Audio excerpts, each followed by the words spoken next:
Սիրելի հայրենակիցներ, մոտս դեժավյու է։ 21 թվականի ճիշտ այսօրը, նա տասեք թող հանգստանամ, պարոն Ասանով, Ինչպես։ Ինչպես նախագահ եք, ասեք թող հանգստանամ։ 21 թվականի ճիշտ այսօրը քաղաքացիական պայմանագիրն ասում է դե Ժողովուրդ ջան, ինչ եղել է, եկեք համակերպենք ու սկսենք 0-ից։ Եվ այդ օրը ելույթումս պատմեցի մի պատմություն, որը հիմա կրկնում եմ։ 88 թվականին Գերմանիայում ծառայության ժամանակ Գերմանիայում ճանապարհները նեղ է։ Սովետական բանակի բեռնատարները, որ ասում էին, ընդեղ էլ պլաստմասից էին ավտոները։ Մի հատ կպնում էին պլաստմասին, ավտոն փշրվում է։ Ավտոն չկա։ Զինվորը վարորդելում էր, ասում էր իզվինի դրուկ ու քշում գնում էր։ Հիմա նույն տպավորությունը այստեղ է։ Իզվինի դրուկ Պարոն Ռուբինյանն ասում է, ու ասում է եկեք շարունակենք։ Լավ, համաձայն եմ, բայց ո՞նց շարունակեմ։ Ո՞նց շարունակեմ։ Սարգսյան Արտուրը այս դալիճում նստած չի։ Ժողովուրդ մենակ մի դեպքը լիներ թեկուզ, այլևս բավական էր, որ հասկանանք, թե ինչ վիճակում է։ Ու գիտեք ինչի նստած չի, որովհետև նախորդ խորհրդարանում քաղաքական մեծամասնությունը առանց մեր փաստարկները լսելու, առանց Սարգսյան Արտուրի հիմնավորումները լսելու, գլխավոր դատախազի ստով թույլ տվեց, որ Սարգսյան Արտուրը կալանավորվի։ Որոշ պատգամավորներ կողմ են քվեարկել, ձեզ տեղեկացնեմ, այդ գլխավոր դատախազը այս ամբիոնից, որ խոսում էր զենքեր են գտել, զենքեր, գիտեք ինչ զենքեր են։ Հատիկ հիմա դատարանում ուսումնասիրում են զենքերը, բոլոր օրինական գրանցված զենքեր են։ Պաշտպաններն ասում են, էսում զենքերն են, դատախազներն է չգիտի, տարբեր քաղաքացիների տնից համած զենքեր, որոնք այսօր որևէ իրավական կարգավիճակ չունեն։ Ասում է Սարգսյան Արտուրը բանա աստղիկները, երկաթե աստղիկներով ավտոբուսների անիվներ էր ծակելու։ Այս մի տարիա պաշտպաններն ասում են նախբեր մի հատ երկաթե աստղիկ ցույց տուր, ասենք հա մեղավոր են։ Բայց Սարգսյան Արտուրի իրավունքը այսօր ոտնահարված է։ Հիմա ասում եք ո՞նց 0-ից սկսենք։ Այս պարլամենտը, որը կա, լեգիտիմ չէ, որովհետև Հայաստանի քաղաքացու քվեով ձևավորված է, չէ։ Նա ցույց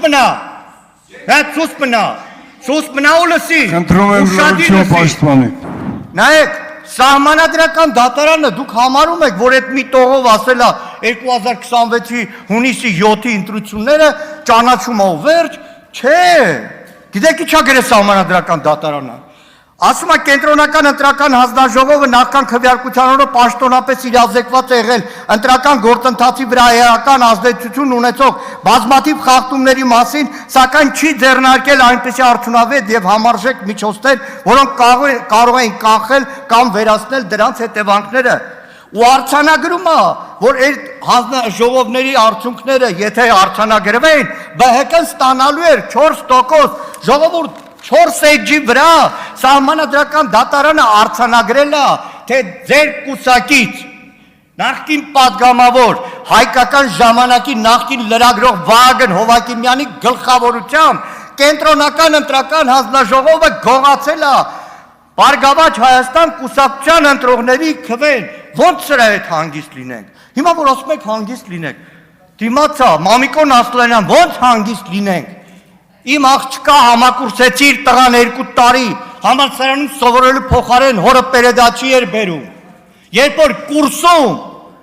դասախոսը կարդում է դատական համակարգի անկախություն թեմայով, ամբողջ Մամիկոն Ասլանյանի տղայի Լևոնի կուրսեցիները նայում են Լևոնին ու ծիծաղում են, որտեղ հասկանում են, որ իրականության հետ կապ չունի։ Ժողովուրդ ջան, պարոն Ռուբինյան ասում է օրենքով, այո օրենքով, այդ օրենքով այս բոլոր հարուցված քրեական գործերը, պարոն Ռուբինյան չեք պատկերացնում, ընտրությունների նախաշեմին, այդքան հարյուրներով մարդ ձերբակալելը, հետո մնացել են այդ քրնիչները գործի մեջ։ Լավ, եկեք պատմեմ։ Կարճ բան է։ Ուրեմն ուժեղ Հայաստանի գրասենյակներից մեկի հավաքարարին կանչում են հակակոռուպցիոն կոմիտե հարցաքննության։ Հարց են տալիս. քեզ կանխիկով փող տվել են, այսինքն աշխատավարձ կանխիկով տվել են, չասում է գրանցված եմ եղել։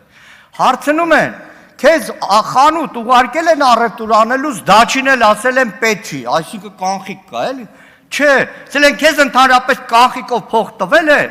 Սելա հա, դիմացը ԿՊ-ի գրասենյակն է, այնտեղի հավաքարարներն են, այնտեղ կանխիկով են տալիս։ Լուրջ եմ ասում, կարող եմ քաղաքն էլ ասել, իրականություն եմ ասում։ Նայեք, չեք պատկերացնում։ Ժողովուրդ, լռություն պաշտպանեք։ Պարոն Ռուբինյան, դուք ասում եք, որ մենք հրաժարվեցինք հանձնաժողովների, նախագահների տեղերից։ Ոչ, այդպես չի։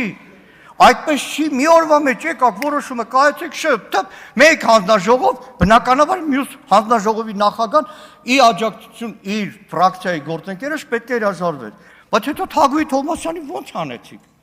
ո՞նց անեցիք։ Այսինքն որոշում եք, որ սրանք պետքա լինեն, սրանք չլեն, մենք գլուխներս կախ, ասենք լավ, Դեղամը թող լինի, Դեղամը շարունակի հանձնաժողովի նախագահ։ Պարոն Ռուբինյան, երբ որ ասում եք 0 կետից սկսել, այդ 0 կետը, ախր այն ամբողջ սպին նստվածքը ու շարունակվող անարդարությունները այնքան շատ են, որ դրա ծայրը չի երևում։ Իրականում դրա դա խոսքը վերաբերում է եւ արդարադատության համակարգին, եւ իրավապահ համակարգին։ Մենք չենք էլ անդրադառնում, պարոն Ռուբինյան, որ ասում ենք 0 կետից սկսենք, բայց մենք այս ընտրարշավի ընթացքում մեր հասարակությանը մի հատ ահավոր, եթե չասեմ հանցավոր տրավմա ենք հասցրել։ Հիմա ասում եմ մենք գանդամ այդպես ձևակերպել։ Հայաստանի շարքային քաղաքացին